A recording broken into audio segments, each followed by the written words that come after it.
জয়টা অবশেষে আমাদেরই হয়েছে। তো আসসালামু আলাইকুম, সবাই কেমন আছেন? আশা করি সবাই ভালো এবং সুস্থ আছেন।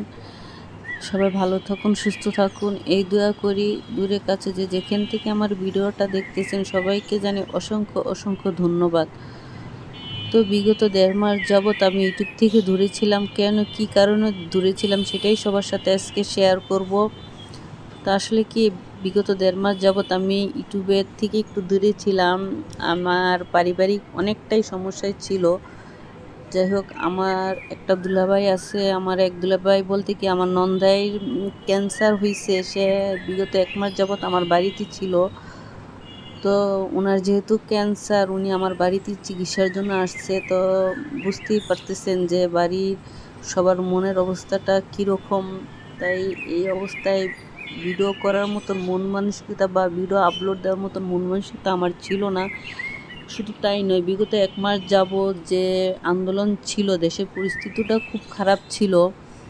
যে কোটা বিরোধী আন্দোলনে যে দেশের যে কী পরিস্থিতিটা ছিল, ভিডিও আপলোড দেওয়ার মতন মন মানসিকতা আমার ছিল না। যেহেতু আমার ছেলেই এই কোটা বিরোধী আন্দোলনে আমার ছিল যেহেতু আমার সন্তান আছে, সে ইউনিভার্সিটির ছাত্র, সে এই কোটা বিরোধী আন্দোলনে সে ছিল।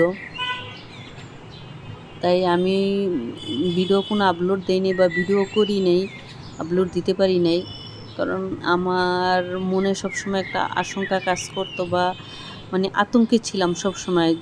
যখন দেখতাম টিভিতে দেখতাম যে পুলিশে ওকে গুলি করছে, অনেক মায়ের বুক খালিছে। এমনকি আমার সন্তান এসে আমাকে বলতো ওর সামনে ওর বন্ধুদের অনেকে গুলি করছে, অনেকে গুলি খেয়েছে, অনেকে মারা গেছে। তখন আমি খুব আতঙ্কে থাকতাম, কখন জানি আমার সন্তানকে ঘর থেকে এসে তুলে নিয়ে যেত, বা রাতে ঘুমাতে পারতাম না, কখন জানি কে এসে নক করে, বা কে এসে আমার সন্তানকে না জানি তুলে নিয়ে যায়। মা তো ঘুমাতে পারতাম না। ওই অবস্থায় আমার ভিডিও করার মতন বা ভিডিও আপলোড দেওয়ার মতন আমার মন মানসিকতা ছিল না। তা আমি কোনো ভিডিও করিও নাই বা ভিডিও আপলোডও দিই নি। হয়তো সবাই আমাকে ভুলে গেছেন। যাই হোক, ভুলে যাওয়ারই কথা, তো কিছু করার নাই। এই অবস্থায় আমি ভিডিও দিতে পারি নাই। তো আসলে কি, দেশের অবস্থা অনেকটাই খারাপ ছিল। এমনকি করোনাতে যে পরিস্থিতি ছিল তার চেয়েও খারাপ ছিল। দেখা যায় নেট ছিল না, নেটওয়ার্ক ছিল না, কোনো কিছু ছিল না, কারো খোঁজখবরই নিতে পারি না। এমনকি যে আমার সন্তান যেদিন আন্দোলনে চলে গেছে, সারাটা দিন তার ফোন বন্ধ ছিল। বিশ্বাস করবেন না, আমি যে কী দুশ্চিন্তা ছিলাম, শুধু আমি না, আমার পরিবার সবাই দুশ্চিন্তায় ছিলাম যে ছেলেটার কোনো খোঁজখবর পাচ্ছি না। এতটা ভয় ছিলাম, না জানি কি হয়েছে। ওর বন্ধুদের কাছে এত ফোন করে খোঁজখবর নিছি, কিন্তু কারো কাছ থেকে আমি ফোন করে খোঁজখবর পাইনি। যখন ও রাতে ঘরে ফিরছে তখন একটু স্বস্তি পেলাম, যখন 5ই আগস্ট, তখন যখন দেশটা স্বাধীন হলো, তখন ও সকালে ঘুম থেকে উঠে যখন ও চলে গেল, তখন আর ওকে ফোন করে ওর কোনো খোঁজখবর নেইনি। কারণ ওদেরই জয় হয়েছে, ওদের জয় আমাদেরও জয় হয়েছে। তো এই তো আমার বিগত 1 মাসের কাহিনী সবার সাথে শেয়ার করলাম।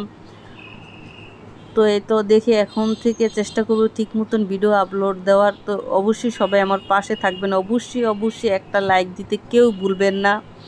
আপনাদের একটা লাইকই কিন্তু একটা শেয়ারের কাজ করে। তো আজকে কি রান্না করলাম, কথা বলতে বলতে সবই শেয়ার করে ফেললাম। তো আমি কি করলাম, তো মুরগির মাংস রান্না করলাম, একটু খিচুড়ি রান্না করলাম, আর একটু কালো জিরার ভর্তা বানিয়ে নিলাম। তো অবশ্যই বন্ধুরা আমার পাশে থাকবেন, আর একটা লাইক দিতে কিন্তু কেউ ভুলবেন না। তো সবাই ভালো থাকবেন, সুস্থ থাকবেন। আজকের মতন আমি বিদায় নিব। আল্লাহ হাফেজ।